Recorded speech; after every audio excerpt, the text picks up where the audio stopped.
Hello everyone, welcome to study with Tisha. तो हम आज नया सब्जेक्ट स्टार्ट करेंगे डब्ल्यूपी और सेमेस्टर 6। अभी आप बोलोगे कि यार अभी तो एग्ज़ाम है 3 दिन में, तो कोई बात नहीं, जितना हमारे से कवर हो वो हम करेंगे और पासिंग मार्क्स तक तो हम पहुंचा ही देंगे। ठीक है, तो डब्ल्यूपी देखते हैं। ये मेरा कोर्स बनाने का नहीं था, बट बहुत सारे लोगों की रिक्वेस्ट आई थी कि आप थोड़ा बहुत पर आप बनाओ। ठीक है, तो मैं नोट्स भी बना रही हूँ और ये आपको फ्री ऑफ कॉस्ट मेरे इंस्टाग्राम आई डी पे ये नोट्स भी मिल जाएंगे। ठीक है, तो डब्ल्यूपी सेमेस्टर 6 का ये सब्जेक्ट है, कंप्यूटर वालों को आता है। तो हम स्टार्ट करेंगे। तो डब्ल्यूपी, तो डब्ल्यू ये तीन चीज़ें, अभी मैं बहुत डिटेल में ये सब्जेक्ट नहीं पढ़ाऊँगी, हम थोड़ा बहुत देख लेंगे कि जिससे आपको एग्ज़ाम में फ़ायदा हो। ठीक है, तो डब्ल्यू क्या है? तो ये एक वर्ल्ड वाइड वेब है, is a collection of software. ये डब्ल्यू आपने पढ़ा होगा, मतलब बहुत बार आता है। ठीक है, तो इसका फुल फॉर्म है वर्ल्ड वाइड वेब। ठीक है, वो क्या है? तो एक कलेक्शन ऑफ सॉफ्टवेयर है जिसके साथ प्रोटोकॉल्स यूज़ होते हैं और हम रिसोर्स के अक्रॉस हम मतलब करस्पॉन्डिंग करके कुछ ये सब कुछ कलेक्शन बनता है और हम कम्युनिकेशन कर पाते हैं ओवर द नेटवर्क। ठीक है, तो डब्ल्यू क्या है? World wide web is a collection of software and corresponding protocols. ये सॉफ्टवेयर और प्रोटोकॉल्स होते हैं यूज टू एक्सेस। ये सारा जो प्रोटोकॉल और सॉफ्टवेयर जो होता है, ठीक है, उसको हम कहाँ यूज़ करते हैं? रिसोर्स को एक्सेस करने के लिए हम यूज़ करते हैं ओवर द नेटवर्क। अभी रिसोर्स क्या है? लाइक हमें कुछ इंफॉर्मेशन लेनी है, लाइक अमेज़ोन के बारे में, तो वो एक रिसोर्स हुआ। तो उसको उस पर जाने के लिए हमें प्रोटोकॉल्स की ज़रूरत पड़ेगी। ये सब कुछ होता है। ठीक है, सिंपल में समझ लो कि डब्ल्यू और ये चैप्टर 1 है। ठीक है, अभी क्या है, ये जो कम्युनिकेशन करानी है हमें, ठीक है, तो उसके लिए हाइपर टेक्स्ट ट्रांसफ़र प्रोटोकॉल की ज़रूरत पड़ती है। वो एक कम्युनिकेशन प्रोटोकॉल है। ठीक है, अभी इसमें क्या होता है?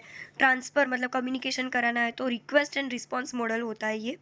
तो देखो, एक क्लाइंट है यानी कि मैं, ठीक है, मैंने कुछ रिक्वेस्ट किया वेब सर्वर को। ये मेरे को अभी बताने की ज़रूरत नहीं है क्योंकि एजेपी के कोर्स में ये सारी चीज़ें आई गई थी। सिर्फ उसमें थोड़े पार्ट में आई थी, इसमें थोड़ा डिटेलिंग में देखेंगे कि क्लाइंट ने रिक्वेस्ट भेजी with the use of URL और वेब सर्वर के पास। अभी वेब सर्वर क्या करेगा? रिस्पॉन्स भेजेगा। ठीक है, अभी एजेपी में तो हमने सर्वर के बारे में, सर्वलेंट के बारे में बहुत सी डिटेल में बात कर ली थी, पता है आपको। तो इसमें बहुत डिटेल में जाने की ज़रूरत नहीं है, ये बहुत ही ईजी सब्जेक्ट है। ठीक है, इसमें सिर्फ खाली प्रोग्रामिंग बहुत सारी आएगी, बट डोंट वरी, वो भी हम कवर कर लेंगे। तो ये क्या थी? ये कम्युनिकेशन होती है, लाइक रिक्वेस्ट भेजने की, और ये जो सर्वर है वो रिस्पॉन्स भेजेगा। ठीक है, तो ये जो रिक्वेस्ट भेजी वो कैसे भेजेगी? यूआरएल की मदद से। यूआरएल का फुल फॉर्म है यूनिफॉर्म रिसोर्स लोकेट। ठीक है, और ये जो कम्युनिकेशन हुई वो किस प्रोटोकॉल की मदद से हुई? तो एच का फुल फॉर्म है हाइपर टेक्स्ट ट्रांसफर प्रोटोकॉल। ये एक रिक्वेस्ट रिस्पॉन्स मॉडल है, ये मॉडल हमने इधर देख लिया। ठीक है, और ये एच जो है वो कम्युनिकेशन प्रोटोकॉल है। ठीक है, अभी मैंने बोला कि रिक्वेस्ट जाती है, रिस्पॉन्स आता है। ठीक है, तो अभी रिक्वेस्ट जाएगी तो हमें पता है कि भाई हाँ रिक्वेस्ट जाएगी। ठीक है, थोड़ी तबीयत ख़राब है अभी भी, तो थोड़ा गला बैठा हुआ है, पर आप समझ लेना, मैं कंप्लीटली पढ़ाऊँगी, बट थोड़ा वॉइस का समझ लेना। ठीक है, वैसे तो आप लोग बहुत अंडरस्टैंडिंग हो, आई नो, बट थोड़ा चला लेना। ठीक है, तो रिक्वेस्ट भेजते हैं। ठीक है, मतलब रिक्वेस्ट कैसे भेजते हैं? तो उसका एक स्ट्रक्चर होता है लाइक दिस, कि एक स्टार्टिंग लाइन होती है, हेडर फील्ड होती है, ब्लैंक लिंक और मैसेज बॉडी। ये चार जो है ना, ये स्ट्रक्चर है किसका? ये रिक्वेस्ट मैसेज स्ट्रक्चर। ये रिक्वेस्ट का एक स्ट्रक्चर है कि जिसमें स्टार्टिंग लाइन होती है, हेडर फील्ड होती है और ब्लैक लाइन और मैसेज बॉडी। वैसे ही हम रिस्पॉन्स मैसेज देखेंगे कि रिस्पॉन्स जब जाता है तो वो कैसे स्ट्रक्चर में जाता है। तो इसकी भी चार लाइन है, लाइक मतलब ऐसा है स्ट्रक्चर कि पहला है status line, header field, blank line और मैसेज बॉडी। ठीक है, ये चार चीज़ें स्ट्रक्चर में आएगी। मतलब दोनों के स्ट्रक्चर तो सेम ही है, सिर्फ इसमें स्टार्ट लाइन है, इसमें स्टेटस लाइन है, इसमें हेडर फील्ड तो इसमें भी हेडर फील्ड, इसमें ब्लैक लाइन तो इसमें भी ब्लैक लाइन, मैसेज बॉडी यानी भी मैसेज बॉडी। इसमें क्या जाएगा? मैसेज बॉडी में कोई भी मैसेज जाएगा, और इसमें क्या आएगा? इस मैसेज बॉडी में कोई भी रिस्पॉन्स आएगा। ठीक है, तो पहले हम देखते हैं स्टार्ट लाइन में क्या होता है। तो ये जो स्टार्ट लाइन है ना, उसके तीन पार्ट पढ़ते हैं। ठीक है, पहला है रिक्वेस्ट मेथड, रिक्वेस्ट यूआरएल और एचटीटीपी वर्जन में है ना, बहुत इंपॉर्टेंट जो है ना, वही मैं आपको पढ़ाऊंगी। ठीक है, तो वो मैं जो भी अभी पढ़ा रही हूँ वो कंप्लीटली आपको करना ही है, क्योंकि मैं पूरा डिटेलिंग में नहीं जा रही हूँ। ठीक है, सिर्फ ऊपर ऊपर से जो इंपॉर्टेंट है, जो आपको एग्जाम में 100% काम आएगा, वहीं पढ़ा रही हूँ। ठीक है, तो स्टार्टिंग लाइन में तीन चीज़ें आएंगी, रिक्वेस्ट मेथड, रिक्वेस्ट यूआरएल और एचटीटीपी वर्जन। ठीक है, तो रिक्वेस्ट मेथड यानी कि रिक्वेस्ट की मेथड कौन सी है, मतलब रिक्वेस्ट भेजी गई है, ये रिक्वेस्ट भेजी गई है तो कैसे भेजी गई है? गेट मेथड है, पोस्ट है, हेड है, ऑप्शन, पुट, डिलीट, ट्रेस, ये कौन सी मेथड है ये बताते हैं। ये स्टार्टिंग लाइन की फर्स्ट थिंग, ठीक है। ये क्या है ये भी हम डिटेल में पढ़ेंगे। अभी सेकेंड थिंग स्टार्टिंग लाइन में ये होती है कि रिक्वेस्ट यूआरएल। रिक्वेस्ट यूआरएल यानी यूनिफॉर्म रिसोर्स लोकेटर, यानी कि वो आइडेंटिफाई करता है कि जो भी रिक्वेस्ट हमने भेजी है तो वो रिक्वेस्ट में कौन सा रिसोर्स हमें चाहिए, तो वो कहाँ पे बताएंगे हम, तो यूआरएल में, क्योंकि मैं रिक्वेस्ट भेजनी है, ठीक है। फिर एचटीटीपी का वर्जन क्या है, तो फर्स्ट एचटीटीपी का वर्जन है ना ये था HTTP 0.9, बट अभी ऑफिशियल वर्जन 1.1 है, ठीक है। तो ये होगी स्टार्टिंग लाइन, ठीक है। तो ये यही है रिक्वेस्ट स्ट्रक्चर, ठीक है। अभी हेडर फील्ड और ये सारी चीज़ें आपको मैं बताती हूँ कि ये एक्चुअली जो हमने पढ़ा वो कैसे रिक्वेस्ट एग्जैक्टली कैसे जाती है। तो देखो मैंने बोला था कि ये क्या है, HTTP रिक्वेस्ट मैसेज का एक स्ट्रक्चर है, उसमें 4 फील्ड होती है। मैंने अभी बताया था कि स्टार्टिंग लाइन होती है, हेडर फील्ड होती है, blank line and message body. तो ये स्टार्टिंग लाइन में मैंने 3 चीज़ें बोली थी कि रिक्वेस्ट मेथड होती है, तो ये रही रिक्वेस्ट मेथड कि ये गेट मेथड है। फिर मैंने बोला था कि URL, तो ये अभी एक कोई URL है, www वाला ये URL है। और दूसरा मैंने बोला था कि HTTP वर्जन होता है, तो HTTP वर्जन हमने इधर रख दिया, ठीक है। तो स्टार्टिंग लाइन की 3 चीज़ें आपको पता चल गई। ये जो सारी चीज़ें वो हेडर फील्ड्स है, ठीक है। हेडर फील्ड्स में क्या आता है, फील्ड का नेम और फील्ड की वैल्यू, मतलब कौन सी फील्ड है, मतलब आपको चाहिए क्या, लाइक दिस के वीडियो चाहिए, मेरे को इमेज चाहिए, हम रिक्वेस्ट कर रहे हैं, ठीक है। Okay, got it. तो किसी मतलब कैसी लेंथ है, वो है कि नहीं, मतलब कितना आएगा कितना नहीं, ये सारी चीज़ें हम हेडर फील्ड्स में लिखेंगे, ठीक है। और फिर ब्लैंक लाइन यानी कि थोड़ी जगह छोड़ के फिर मैसेज लिखेंगे हेलो वर्ल्ड, ठीक है। तो ये होगा HTTP रिक्वेस्ट मैसेज स्ट्रक्चर, ठीक है। तो ये जो है ना वो मैं GTU की ये बुक है मेरी, तो उसमें से ही मैं थोड़े थोड़े जो पॉइंट्स होते हैं उसकी मैं ये नोट्स बना रही हूँ और उसमें से ही आपको पढ़ा रही हूँ, ठीक है। तो ये हमने पढ़ लिया कि रिक्वेस्ट मैसेज क्या होता है ये। अभी रिस्पॉन्स वाला देखते हैं कि उसमें फर्स्ट होता है जब भी रिस्पॉन्स आता है, ये रिक्वेस्ट चलेगी और फिर रिस्पॉन्स आता है, तो उसके भी 4 है structure, status line, header field, blank line और मैसेज बॉडी। तो इसमें भी स्टेटस लाइन है, उसमें 3 चीज़ें आती है, HTTP version, HTTP code and reason perhaps, यानी कि पहला तो वर्जन तो HTTP ये है। स्टेटस कोड, स्टेटस कोड क्या है पता है आपको, एक न्यूमेरिक कोड है जो हमें इंडिकेट करता है कि रिस्पॉन्स कैसा है। लाइक कंप्लीट रिस्पॉन्स होगा तो 200 ओके ऐसा लिख के आएगा।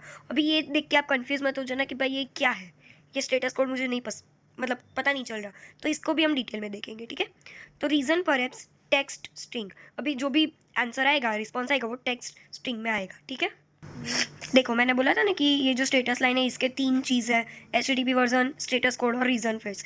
तो ये होती है एग्जांपल हमारा स्टेटस लाइन का कि ऐसे लिख के आएगा HTTP यानी HTTP वर्जन 200, वो क्या है एक स्टेटस कोड है, और रीज़न परहैप्स यानी कि हाँ ओके आ गए हैं। अभी मैंने बोला था ना कि न्यूमेरिक वो जो होते हैं स्टेटस कोड, इसके बारे में ये 200 क्या है, तो ये हम देखते हैं कि 200 यानी कि ओके, ओके यानी कि this is a standard response for successful request, यानी कि रिक्वेस्ट गई है और रिस्पॉन्स आ गया है, यानी कि सक्सेसफुल एक रिक्वेस्ट का रिस्पॉन्स आ गया है, तो ओके लिख के आएगा कि भाई आपकी रिक्वेस्ट आ भी गई है और हमने आपको रिस्पॉन्स भी भेज दिया है, तो 200 लिख के आएगा। फिर 201 वो क्या है, सिर्फ क्रिएटेड, यानी कि रिक्वेस्ट सिर्फ गई हुई है। It shows that the request is fulfilled and new resource is being created, यानी कि अभी सिर्फ रिक्वेस्ट पहुंची है, तो 201 लिख के आएगा, ठीक है। फिर 202 कब आएगा कि रिक्वेस्ट आ गई है और प्रोसेस भी चला गया है, लाइक प्रोसेस सिर्फ रिस्पॉन्स जाए ना तो उसको बोलोगे तुम एक्सेप्टेड, ठीक है। फिर 301 ये क्या बोल रहा है कि मूड परमानेंटली, मतलब जो आपने मांगा है वो परमानेंटली इधर से मूव हो गया है, मतलब है नहीं। 401 अनऑथराइज्ड, मतलब जो भी आपने रिक्वेस्ट की है वो जो रिसोर्स है, ठीक है, वो अनऑथोराइज है, लाइक आपको उसके लिए मतलब पासवर्ड की ज़रूरत पड़ेगी, विदाउट पासवर्ड आपको नहीं मिलेगा, आपकी अथॉरिटी नहीं है। फिर 403 यानी फोरबिडन, ऐसा कुछ लिख के आए तो की बात है, मतलब 200 लिख के आए तो इसका मतलब ये होता है, 201 लिख के आए तो ये होता है, 202 लिख के आता है तो ये होता है, ठीक है। मतलब रिक्वेस्ट के बारे में बता रहे हैं, लाइक देखो ये मूव परमानेंटली और फिर अनऑथोराइज, यानी कि मैंने बोला था कि the request resource is protected by some password, यानी कि पासवर्ड की ज़रूरत पड़ेगी, पासवर्ड के बिना आप नहीं ला सकते। फिर फॉरबिडन क्या है, 403, तो the requested resource is present on the server but server is not able to respond it, मतलब जो आपने मांगा है रिसोर्स वो है तो सही बट अभी सर्वर नहीं दे सकता, ऐसा बोल रहे हैं। 404 ये आपको बहुत बार आया होगा पूरी जर्नी में हमारी कंप्यूटर इंजीनियरिंग की। तो उसमें नॉट फाउंड लिखा है, यानी कि requested resource is not present currently but may be available in future, मतलब अभी तो ये रिसोर्स नहीं है बट फ्यूचर में हो सकता है। फिर 500 क्या है, इंटरनल सर्वर एरर, यानी कि सर्वर में ही कोई तकलीफ है, ठीक है। तो ये सारे होते हैं स्टेटस कोड, ये आपको पूछते हैं एग्जाम में, तो आप अच्छे से रेडी करना, ठीक है। देखो गाइस, मैं आपको एक चीज़ बता दूँ कि जैसे हम लोग कोई सर्च करते हैं, ठीक है, मतलब मैंने यहाँ पे सर्च किया स्टडी विद टीशा, ठीक है। तो इधर इधर लिख के आया, मतलब ये जब भी मैं ऐसा क्लिक करूँगी ना कि हाँ मेरे को ये चाहिए, ठीक है, तो इधर कुछ चेंज हो रहा है। देखो इधर स्टेटस आ रहा है ना 200, यानी कि ओके।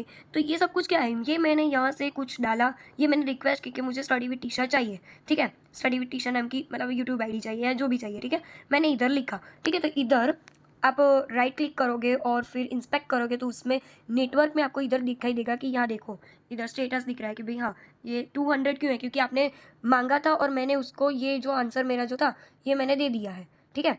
तो ये सारी चीज़ें होती है, लाइक प्रैक्टिकली देखने जाए तो इधर स्टेटस कोड दिखाते हैं, ठीक है। ये 2004 आया, 204 आया, ठीक है। तो ऐसी बहुत सारी चीज़ें होती है।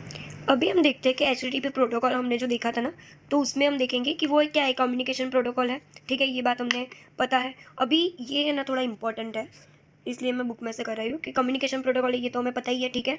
अभी HTTP जो है ना वो स्टेटलेस प्रोटोकॉल है, ठीक है। ये स्टेटलेस प्रोटोकॉल हमने EZP में पढ़ा था, बट एक बार फिर से पढ़ते हैं कि स्टेटलेस प्रोटोकॉल है। दैट मीन्स HTTP जो प्रोटोकॉल है ना can not remember the previous users information, मतलब कि यूजर्स ने कुछ डाला, ठीक है, फिर उसने कुछ दूसरा ओपन किया, फिर कुछ दूसरा, तो जो प्रीवियस वाला जो था वो रिमेंबर नहीं कर सकता ये HTTP प्रोटोकॉल। इसीलिए तो हमने सेशन वाला लाया था कि हाँ भाई सेशन हम करते हैं जिससे ये सब कुछ याद रहे, ठीक है। तो ये क्या है, HTTP तो अभी स्टेटलेस प्रोटोकॉल है, ठीक है। ये can not remember the previous users information nor it remember number of times of users visited particular website, मतलब कि यूज़र ने कितनी बार वेबसाइट को विजिट किया है, ये सारी चीज़ें ये HTTP प्रोटोकॉल नहीं बता सकता, ठीक है। ठीक है, अभी हम देखते हैं limitation of HTTP protocol. HTTP protocol की लिमिटेशन क्या है, तो वो नॉट सिक्योर्ड है, ठीक है। एक स्टेटलेस प्रोटोकॉल है, इसका रीज़न हमने देख लिया कि स्टेटलेस प्रोटोकॉल क्यों है। टैक्स बेस्ड प्रोटोकॉल है, यानी HTTP में हम टैक्स बेस्ड, यानी कि हमने वो जो स्ट्रक्चर देखा था ना तो उसमें नॉर्मली क्या था, टैक्स बेस्ड था, मतलब कम्युनिकेशन करना है तो पूरा टेक्स्ट बेस होता है ना, लाइक हम रिक्वेस्ट भेजते हैं तो भी टेक्स्ट में भेजते हैं, रिस्पॉन्स आता है वो भी टेक्स्ट में आता है, ठीक है। अभी क्लाइंट सर्वर आर्किटेक्चर, अभी हमें पता है कि HTTP प्रोटोकॉल कहाँ पे यूज़ होता था, क्लाइंट सर्वर कम्युनिकेशन में, ठीक है। तो अभी ये क्लाइंट सर्वर का आर्किटेक्चर हम देखेंगे, तो उसके बहुत सारे आर्किटेक्चर है, like N tyre of architecture है, 2 टायर, 3 टायर और मल्टी टायर आर्किटेक्चर, ठीक है। ये बहुत तो नहीं पूछते ये वाला कॉन्सेप्ट, बट तो भी हमें याद हो तो कोई दिक्कत नहीं है, ठीक है, पूछ ले तो फिर 2 टायर, 3 टायर और मल्टी टायर, ठीक है। तो अभी हम देखते हैं 2 टायर। तो 2 टायर आर्किटेक्चर में क्या होता है, एक साइड पर क्लाइंट होता है, दूसरी साइड सर्वर होता है, ठीक है। अभी क्लाइंट में क्या 2 टायर, यानी कि 1 और 2, दैट्स इट, 1 और 2 इसमें ही होगा सब कुछ। यानी कि क्लाइंट प्रोसेस में क्या होता है, यूज़र डिमांड सम रिसोर्स, ठीक है, यूज़र को कुछ चाहिए रिसोर्स, तो उसने रिक्वेस्ट किया सर्वर को भाई मुझे चाहिए, तो ये सर्वर ने रिसीव किया। अभी जो रिसीव हुआ है, जो भी रिक्वेस्ट रिसीव हुई है उसको वो रिट्राइव करेगा और उसको प्रोसेस करेगा और रिस्पॉन्स जो है उसको रिटर्न करा देगा, और ये जो क्लाइंट प्रोसेसर है वो डिस्प्ले करा देगा, ठीक है। तो ये 2 टायर हमने पढ़ लिया, ठीक है, यही है। आपको पूछे तो बस इसको थोड़ा जो मैंने बोला अभी थोड़ा डिस्क्रिप्शन डिटेलिंग में थोड़ा लिख देने का, ठीक है। तो ये होता है 2 टायर आर्किटेक्चर, ठीक है। तो इसी के साथ ये वाला लेक्चर हम लोग आज खत्म कर रहे हैं।